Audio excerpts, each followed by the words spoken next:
morning run when a servant approached. "Good morning, Princess Saki. Someone was looking for you while you were out." I glanced at the clock on the back porch. It was only 6:12 a.m. "A guest this early?" "Tell them to wait," Jiro said. "We'll have breakfast first." "Yes, young Master Jiro," the servant bowed. I was hungry and sweaty, but also curious. No one ever visited this early, and my classmates always made appointments before coming over. "Wait," I called to the servant. "The guest's name?" "Tadashi of the Masamune clan, Princess." "Oh," Jiro frowned. "A man?" "Yes, young master," Jiro looked at me pointedly. I rolled my eyes. "Relax. He's the Masamune heir. I contacted him during yesterday's mission." Jiro grumbled. "Where are Eiji and Saito?" "They're having breakfast, young master," the servant replied. "All right, tell the guest to wait. Prepare the tea set. I'll have a quick breakfast, then keep him company while Saki showers." The servant bowed and left. I groaned and pinched Jiro's arm. "Don't embarrass me. You don't have to interrogate him." "Yes, we do," Jiro declared dramatically, sliding open the dining room door. "There's a scoundrel in the maiden's lair. We must scare him off. Right, guys?" Eiji and Saito looked up from their breakfast. "I agree," Saito replied without hesitation, then slurped his bowl of soup. "Yes, sir, leave it to me," Eiji chimed in, a mischievous glint in his eye. I glared at my brothers. Jiro chuckled. "Wait, who's the scoundrel?" Eiji asked, his brow furrowed in confusion. "I don't know," Saito shrugged, "but I trust Jiro." "Arr!"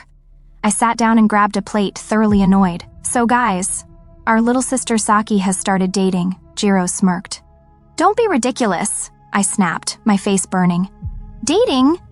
Eiji's food fell from his chopsticks. "No way, you're too young, ow." I kicked Eiji under the table. Saito looked at me with a knowing smirk. "Your face is red," he said, amusement dancing in his eyes. "Do you actually like this guy?"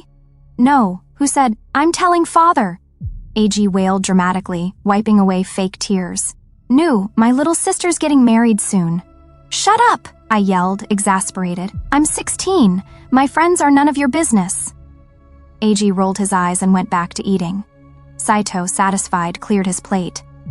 Jiro smirked, grabbing the soup. I finished quickly and escaped to my room, their whispers following me. "So, I'll ask the questions," Jiro said. "You two beat him up if he steps out of line." I groaned and left them to it. When I entered the living room, it was eerily quiet. My brothers were intently watching Tadashi, who just stared into his teacup calmly. He wore a dark blue kimono with his clan emblem, his posture formal. A small wrapped box lay beside his feet. I smoothed my pink kimono and cleared my throat, announcing my presence. "Good morning, Masamune," I said politely. Tadashi stood to greet me, a smile slowly spreading across his face. "Good morning, Fuma. How are your injuries? Are you allowed to leave the hospital?" I sat down across him. Saito watched him intently, while Jiro poured tea with exaggerated care. "I'm fine, thank you. I was discharged yesterday. I wanted to visit, but they said no visitors," I said, wrapping my hands around the teacup, trying to ignore my brother's intense stares. "Yes, they have a strict rule." Tadashi nodded. "I'm sorry for the trouble, Fuma. It's fine." I gestured to the tea. We drank, the clinking of porcelain breaking the silence. "Thank you for the hospitality," Tadashi bowed. "You're welcome," I returned the bow, then introduced my brothers to him. "Are you done chatting yet?" I asked my brothers, annoyed.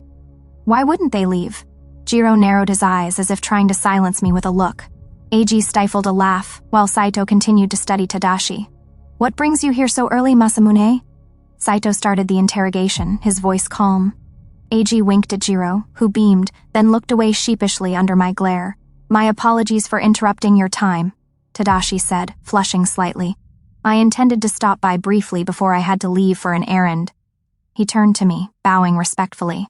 "On behalf of the Masamune clan, I apologize for yesterday's misunderstanding. One of our members attacked Fuma."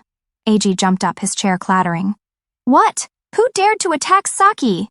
I silenced him with a look. "It was a clan infiltrator," Tadashi said. "Fuma dealt with him." Eiji immediately looked pleased, a proud smile spreading across his face, but Saito continued to grill Tadashi, his expression still neutral. "Where's your mission leader, then?" "He should be here," Saito said skeptically. "I'm sorry, he's not fully recovered yet," Tadashi said. "He has broken ribs." "Good," I thought, hiding a smile. I nodded graciously. "It's all right, Masamune, I understand. The important thing is that the mission was completed successfully." Tadashi then offered me the box he brought. Please, this is a small token of our apology. I would be happy if you accept it. I was about to take it, but Saito intercepted it, handing it to Jiro with a knowing look. Jiro blatantly ripped open the wrapping in front of us, ignoring my mortified expression. My face burned with embarrassment. Sorry, my brothers are a bit annoying, I said, pouring more tea to distract myself. I offered Tadashi a refill, but he politely declined. Jiro pulled out a small yellow pouch from the box. It contained a set of senbon needles. At a glance, I could tell they were of high quality, crafted with precision and care. Did you choose this yourself? Jiro asked, his tone surprisingly neutral. Yes. My apologies if it's not good enough, Tadashi said sincerely. Thank you, Masamune, I bowed. The gift is wonderful, Tadashi smiled, relief flickering across his face. All right, then I'll take my leave, he said, standing up. He bowed respectfully. Thank you for your time and understanding. Until next time, Fuma. I returned his bow, then watched him leave under my brother's scrutiny. He's not bad, Eiji mused. A bit boring, but he seems like he'll treat you well. Ow. I punched him. Jiro chuckled, examining the senbon needles. The senbon are nice. I was going to take them, but it's a shame the pouch has a floral pattern. He's still not fully recovered, Saito murmured, pouring himself some tea. He looked in pain when he bowed. What happened to him? I shrugged, recounting the events at the temple. Eiji winced sympathetically. Poor guy, good thing the arrow didn't hit a vital spot. Ah, I'm sorry, Saki, that's it. I'm going to my room. I snatched the pouch from Jiro's hand and fled in a huff, escaping my brother's endless teasing. Their chatter continued behind me, their voices fading as I retreated to my room. This is bad. I thought he'd be intimidated and back down when you glared at him, Saito. Of course not. He's the clan heir, he wouldn't be scared so easily. He's definitely on a different level than you, Eiji. Hey, that's not fair. Guys, we need to figure out how to prevent father and mother from hastily arranging Saki's marriage to anyone. I snorted, then looked at the pouch in my hand. Its bright yellow color reminded me of a day at the summer festival 9 years ago. Tadashi had given me a fish-shaped balloon. I think this yellow one would look stunning with your beautiful yukata, Tadashi had said with a smile, his eyes shining with genuine affection. Did he still remember? I smiled to myself and put the pouch away, a warm feeling spreading through my chest.